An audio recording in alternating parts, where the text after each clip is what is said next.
Fala pessoal, começando aí mais um vídeo do nosso quadro Rastreador de Tendências, onde eu vou compartilhar com vocês um pouco da nossa estratégia aqui que é fechada, visando aí o médio prazo, tá? Que o nome da nossa carteira aqui é o Rastreador de Tendências, e nesse vídeo eu vou trazer para você um pouco da nossa dinâmica de análise gráfica, juntando alguns tópicos importantes referente ao filtro de fundamentos da empresa para estar trazendo aqui um papel para vocês e abrindo um pouco dessa nossa estratégia, tá? Então, lembrando que se você ainda não é inscrito no canal, inscreve-se aí embaixo, deixa o seu joinha, compartilha aí o vídeo com algum amigo, para o YouTube entender que é de boa qualidade e acabar entregando aí para mais pessoas, né? Essa é a ajuda que vocês aí desse lado conseguem dar para nós, para o nosso trabalho aqui, né? Para fazer com que o YouTube entregue esse vídeo para mais pessoas, tá? E lembrando que deixa aqui nos comentários também a sua visão aí de médio prazo, tanto quanto do ativo que eu vou trazer aqui para vocês hoje, quanto de algum outro ativo que vocês aí estão acompanhando, né? O ativo ou algum setor que vocês estão de olho, visando aí capturar alguma boa oportunidade, visando o médio prazo, beleza? Lembrando que lá no nosso site do capitalismo.com.br tá rolando o cupom de 35%, né, que é válido até o dia 27 de junho, e na aba de resultado vocês conseguem também acompanhar o desempenho aí, né, das nossas estratégias, tá? Não só do rastreador, mas de todas elas, tá? Deixa eu só mostrar aqui para vocês rapidinho. Deixa eu ver se dá para ver, deixa eu dar um zoom aqui, né? Que tá vendo? Ó? Rastreador de tendências, ó, até o momento em 2023 está com 17%, né? 16,98 aí de rentabilidade, tá?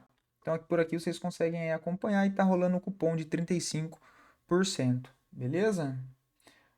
Dito isso, deixa eu só minimizar aqui e ajustar aqui na tela aqui para vocês. É Irani, né? Rani 3.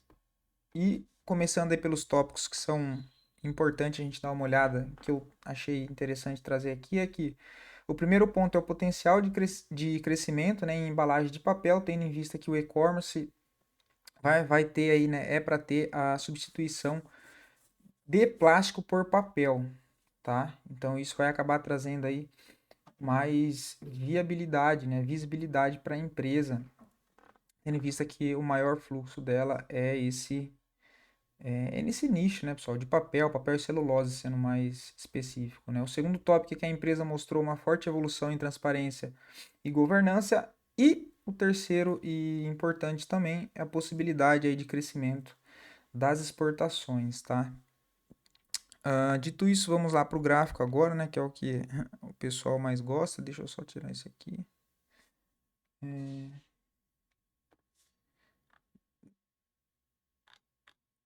Já está na tela. Deixa eu só ver se está pegando ok, ok. A RANI 3, tá, pessoal? É rompimento de topo histórico, que é um dos contextos que a gente também gosta de analisar para estar incluindo um papel dentro dessa nossa estratégia, tá? Então, é um papel que no início da semana a gente já vinha monitorando. Ele acabou rompendo aí o seu topo histórico, deixando uma barra bonita no semanal, né? Se a gente olhar pelo diário, a gente vê clássico que depois do rompimento, principalmente de topo histórico, nós tem duas opções de montar a posição, né? Ou você pegar já no rompimento e correr o risco daquele rompimento acabar falhando, ou esperar o pullback, né? Você deixa deixa fazer o rompimento, ele volta a testar aquele antigo ponto de resistência, até então do topo histórico, como um suporte e tentar pegar a continuação desse movimento. Então, o Honey 3 aqui está bem interessante pelo diário aqui, só para usar como filtro, a gente vê o volume que entrou nessa barra de rompimento, o que aumenta a expectativa que ele siga a favor do rompimento de topo histórico, tá? E o que acontece quando acontece o rompimento de topo histórico é que o ativo ele entra numa fase de descobrimento de preço, né? Você não tem mais nenhuma resistência ali para cima. Então ele vai andando e vai descobrindo ali novos níveis, né? Então a gente aqui acha bem interessante Honey 3 filtrando, tá, os pontos de entrada, tá, pessoal? Entre o rompimento da máxima aqui, filtrando pelo diário, na faixa dos 9,45 aos 8,90, é uma região aí interessante para se acumular, tentando pegar aí uma movimentação de médio prazo de rompimento histórico, visando capturar um movimento exponencial aí de alta do papel, tá? Então, essa região aqui que eu demarquei é os pontos, região de acumulação do capital de entrada, eu só uso como exemplo, tá? Que fica mais fácil de vocês conseguirem entender. essa região entre os 8,90, que é o antigo nível de resistência agora como suporte, e do rompimento aqui para montagem de posição, ou stop, que é stop de segurança, stop de volatilidade, fica aqui para baixo, olha, né? Fica aqui para baixo. Então, se a gente for considerar do rompimento, tá? Não vou nem colocar a média entre essas regiões de compra, tá? Seria um stop aí de 10%, né? Quem acompanha aqui todos os vídeos sabe que é um stop aí ok, tendo em vista que é uma operação aí de médio prazo e tem que ter um stop ali de segurança, né? Um pouco maior, até para você dar espaço para a operação se desenvolver, tá? Então, bem interessante aqui Honey 3, a gente dando uma olhada aqui pelo semanal, a gente consegue ver que o indicador, o IFR, está acima da zona 50 por um bom tempo, né? Então, se eu pegar aqui, olha, desde quando o IFR está trabalhando acima da zona 50, desde abril agora de 2000, desde abril de 2022, tá? Ou seja, demonstrando aí força predominante no ativo compradora, tá? O que chamou bastante atenção também para eu estar trazendo aqui para vocês. Se a gente olhar o TPV, que é basicamente o mesmo indicador que o OBV, está acima da média móvel de 50, que eu gosto de usar como um parâmetro,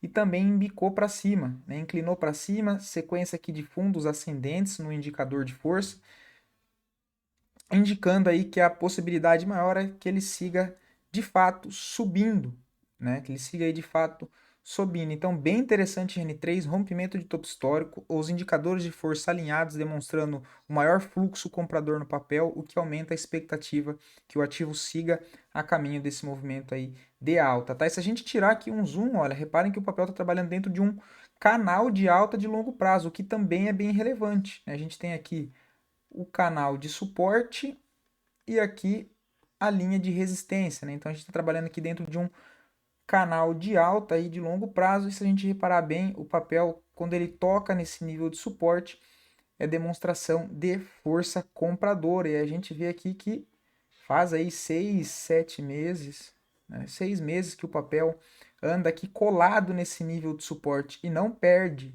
esse nível, e agora veio para romper topo. Então, bem interessante, Honey 3, né? Bem legal. A maneira que a gente faz aqui para espelhar alvos aí para cima, tendo em vista que é descobrimento de preço, é pegar e espelhar o último movimento, tá? Então a gente vai pegar aqui esse fundo ao rompimento desse topo. Eu vou só colocar aqui em linha preta, acho que para ficar melhor para todo mundo conseguir enxergar. Então a gente tem aqui essas linhas aí, esses alvos espelhados para cima. O próximo alvo de 1618 é em 9,97 e o alvo principal lá em 200%, né? Que seria basicamente o 100% desse espelhamento aqui, né? O movimento replicado aí para cima, tá? 200%, depois 2,618, tá? Então, considerando aqui do rompimento até o primeiro nível, a gente aí tem 6,5, mas aqui o 200, que é a base, a gente tem aí um upside de 14,5% e depois aí 31%. Tá? Então é bem interessante, lembrando que esse contexto tudo vai em linha com a projeção de um canal de alta. Qual que é a expectativa de um canal de alta? Que o papel teste essa linha de suporte e siga subindo até o próximo nível de resistência desse canal. Aqui ele não conseguiu, ele parou antes. E agora ele rompeu esse topo, então ele tende aqui a fazer um movimento exponencial. Se ele vir buscar aqui o próximo nível de resistência que está lá em cima, a gente está falando de um upside de mais de 100%, quase 100%, né? Que seria um upside de 95%, mas pelo fato de ser muito grande, né, eu prefiro ser um pouco mais humilde e usar aqui esse espelhamento, tá? Outra maneira clássica de se fazer é espelhando não, é projetando o movimento entre a perna anterior, né? Então seria pegar essa primeira perna até o topo e aí até o nível aqui de correção e projetar para cima. O 618 nesses casos, é que ele foi cravado no topo, que era o topo histórico praticamente, né, até o rompimento, claro. Eu vou tirar ele porque já foi, a gente passa a olhar o alvo de 100%, tá? Inclusive é a maneira mais clássica e mais comum de vocês verem no mercado, essa projeção aí de Fibo, tá? Então a gente tem alvo lá em 10,48, totalizando aqui do rompimento até lá, um upside aí de 12%, né? Ou seja, é mais do que 1 para 1 o tamanho do seu risco inicial, do seu stop de segurança de volatilidade, que estava na faixa dos 10%, tá? Então é bem interessante, aí chegando nessa região de 1 para 1, você pode ir monitorando a operação, não necessariamente fazer uma parcial, né? Você pode ir monitorando aquele ativo que, se ele seguir com força, como é uma opção, como é uma operação de médio prazo, ele te dá mais tranquilidade para administrar a posição, tá? Ele te dá mais tranquilidade com isso, você analisar os fatos, o contexto gráfico e entender se, quando ele chegou naquele alvo ali, ele chegou ainda com força para dar sequência naquele movimento, se ele chegou fraco com muito pavio, se ele chegou lá esticado de um movimento anterior de resistência ou se ele subiu gradativamente, que é o movimento técnico que a gente fala, né? Movimento de alta, de expansão, correção, movimento de alta, movimento de alta, correção, e não aquele movimento que ele sai de uma região e dá uma pancada em linha reta, né? Que aí, quando ele chega naquele nível, ele tem mais chance aí de corrigir do que quando ele faz um movimento gradativamente, tá? Que a gente chama de movimento saudável de uma tendência. Então aí segue bem interessante. Olhando aqui rapidamente o gráfico mensal, a gente vê que está querendo fazer uma barra de força, de rompimento, seguindo aqui fundos ascendentes, né? Levemente fundos ascendentes. Olha, aqui a gente teve a formação do fundo base, fundo curto mais fundo ascendente, mais a formação de um fundo curto aqui e mais a formação de um fundo curto aqui nessa região de 2 meses, né? Indicando aí, ó, topos e fundos aqui levemente ascendentes dentro de um canal de alta de longo prazo. Então a gente tem aí a gente tem duas fractais aí apontando para o mesmo lado, gráfico semanal alinhado com gráfico mensal e também junto com o contexto de um canal de alta já de longo prazo. Então é uma tendência maior que tende a ser mais relevante. Beleza? Então eu queria também ouvir de vocês o feedback aqui embaixo, lembrando que tá rolando aí o nosso cupom e o link tá aqui na descrição, tá? Então, bons trades aí para todos e até mais, pessoal. Espero que tenham gostado aí desse ativo Honey 3 e lembrando aí, deixa aqui nos comentários o que você acha aí de Honey 3 para os próximos 6, próximos 9 meses, beleza? Então, até mais e não perde a oportunidade aí de estar recebendo as melhores recomendações do mercado assinando os nossos produtos. Então, até mais.